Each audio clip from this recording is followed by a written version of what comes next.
Hey everyone, and welcome to this explainer. So, let's just dive right into this. If you've ever thought that being good with money means you have to be some kind of math genius or a Wall Street expert, well, I have some fantastic news for you. Financial success is actually rarely about how smart you are. It's almost entirely about how you behave. Today we're cracking open the core concepts from Morgan Housel's brilliant insights on the psychology of money, and we're translating them into a straight-up survival guide. This whole thing, it's about mastering your own mind and your own habits. I want you to think about all those influencers you see online, right? You know the ones, the flashy lifestyles, the luxury cars, the constant flex on social media. Well, what if I told you that a lot of what society, and especially the internet, teaches you about money is actually a massive trap? For those of you in high school right now, you are in the absolute perfect position. You should seriously consider this explainer your ultimate cheat sheet. You are basically getting the answers to the test before you even have to take it, and that's going to allow you to completely bypass the agonizing financial mistakes that millions of adults literally make every single day. All right, Section 1, the big money myth. Behavior is greater than math. Let's get into it. So most people are totally convinced that money is all about complex math, elite investing strategies, and really deep business knowledge. But the reality? Money is mostly about behavior. It's driven by emotion. People panic. They constantly compare themselves to others. They take these reckless risks just to chase social status. And honestly, this explains a super wild phenomenon. It's why incredibly book-smart people can lose absolutely everything because they lack emotional control, while completely average, calm, patient people can just slowly build massive wealth over time. Moving on to Section 2, Rich versus Truly Wealthy and why it's really about what you keep. Okay, consider the difference between the two here. Being rich is loud. It's the high-income earner seeking approval with the flashy cars and the designer clothes. But wealth? Wealth is quiet. It's the savings, the hidden money, and most importantly, it's the control of your own time. Let's make this real for a second. Think about that student who drops $300 on designer sneakers just to impress people in the high school hallway. They definitely look rich.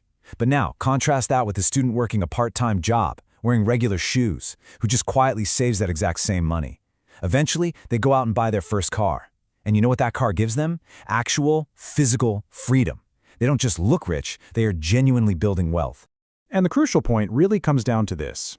The richest-looking person in the room is not always the wealthiest. Real wealth is very often the money you don't spend.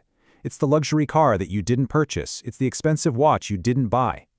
Wealth is practically invisible because it's the financial assets that haven't actually been converted into stuff yet. Next up is Section 3, the comparison trap. This is all about avoiding ego spending. I want you to think of this trap like a ridiculously dangerous boss level in a video game, where most players just lose all their health. The harsh, but ultimately super liberating truth is this: nobody really cares. Seriously. One of the biggest financial traps you are ever going to face in life is ego spending. That means buying things simply to gain social approval and compete with other people. But here is the psychological reality of the situation. When you drive a fancy car or wear expensive clothes, people rarely look at you and think, wow, they are so cool. Instead, they just imagine themselves having those things. Buying stuff to impress people who are literally only thinking about themselves is a massive trap that totally destroys your long-term wealth. All right, Section 4. This is the good stuff, the compounding cheat code. Small gains, big results. Now you might hear the word compounding and immediately think of some boring algebra equation. Please don't. Instead, think of it like passive XP leveling in a video game. Compounding is simply tiny improvements or just small consistent savings repeated for years and years that eventually create massive results. It's a classic snowball effect. You start with a tiny little snowball at the top of a really long hill, and as it rolls, it gathers more snow, getting bigger and faster, until it is just this completely unstoppable force. And looking at how exponential growth works proves that patience and time matter way, way more than intensity or trying to make some kind of fast money.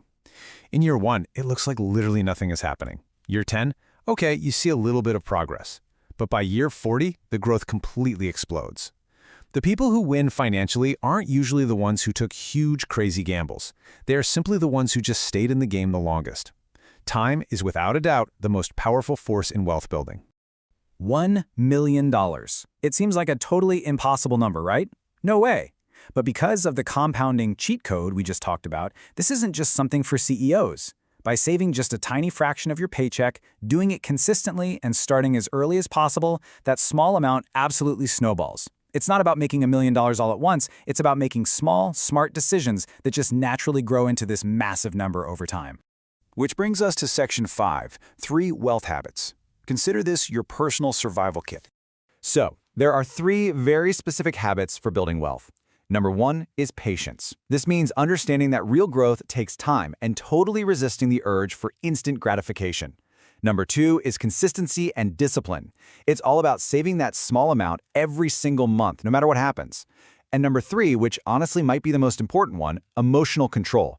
This right here is your ultimate defense mechanism. Having the emotional control to avoid FOMO, the fear of missing out. When your friends are blowing their cash on the newest gadgets, that is what will protect your wealth. And this leads us to a pretty fascinating equation. Your savings rate is greater than your salary. Seriously, you will see adults out there making huge 6-figure salaries who are completely 100% broke. Why? Because of lifestyle inflation. Every single time they get a raise, they go buy a nicer car or a bigger house just to stroke their ego.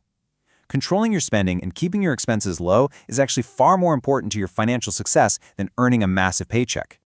Finally, Section 6, the ultimate reward. We are talking about true happiness here. Because here is the secret. Money is not just a giant number in a bank account. It is literally the ultimate do-whatever-I-want card. It provides control over your time, total independence, way less stress, and just more choices in general. When you save your money, you are essentially buying pieces of your future back.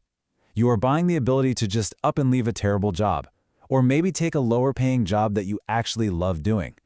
You are buying the ability to handle a random emergency without having a total meltdown. So, the absolute core of this entire explainer is this.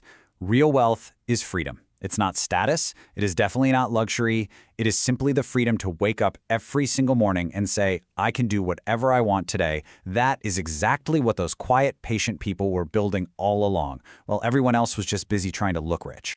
So, I'm going to leave you with this final, somewhat provocative question. As you step out into the world and you start making your own money, what path are you going to take? Are you going to fall into the trap of ego and comparison, just spending your hard-earned cash to look rich for people who don't even really care? Or will you master your own psychology, embrace patience, and choose to actually be free? The choice is entirely up to you. Thank you so much for joining me on this explainer. Keep those habits strong, and I'll catch you next time.